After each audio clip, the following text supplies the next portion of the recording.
All right, just another video here on antiderivatives, just to talk about a few more issues. The first two videos talked about the power rule and a couple other function types, and kind of how to think about doing antiderivatives. So you got the power rule on number 2 and number 4. These are ones we did in class, kind of practiced independently after those. Number 6 is also going to be power rule, but this is one of the points I wanted to make. We don't have a product rule for antiderivatives or for integrals. We do have some techniques we'll learn down the road, but there's not a power rule, or sorry, not a product rule, and you can't just dive in and do an antiderivative here and an antiderivative here. That won't work. What you need to do is a little bit of algebra first. You're just going to expand this and then do the power rule. Your answer, if you want to try this one, you feel free to pause the video and then check the answer. The answer should come out to x to the 4th over 4 minus 4/3 x to the 3rd plus 2x to the 2nd plus c. Number 8, power rule. Power rule. These are kind of funky. You're just going to add 1 to the power, right? So it'll be 4.4 and then divide by 4.4. On this one, you're going to add 1 to the power, so it'll be x to the radical 2 power, right? Because when you add 1, the minus 1 goes away, and then you'll divide by the square root of 2. So 2 over square root of 2 is square root of 2 if you rationalize the denominator.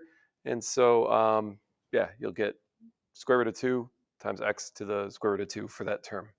All of these, don't forget the plus c's at the end. All of these need a constant of integration. Another trick on number 10, they love to mess with you here. The antiderivative of e to the x would just be e to the x plus c, right? But this is not e to the x, this is e to the 2nd, which is that's right, constant, right? So e squared, the antiderivative then is just going to be, here, I'll write the integral of this.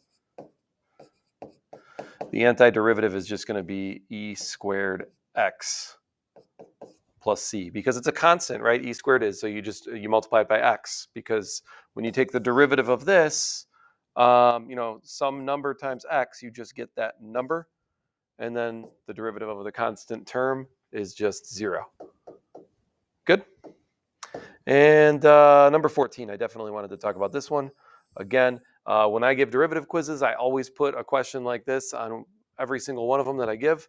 And the point is, you don't want to, when you're doing a derivative, you don't want to use the quotient rule on this, because you can split it up and reduce, right? You can distribute a t to the negative 4th on top. Here, it's even more important. We do not have a quotient rule for antiderivatives. We don't have one. Again, there are some integration techniques you'll learn down the road, but what you want to do here is distribute that t to the negative 4th on top, or split it up and reduce, however you want to think about that, and then do the power rule on all 3 terms. Actually, I'm sorry, that's not true.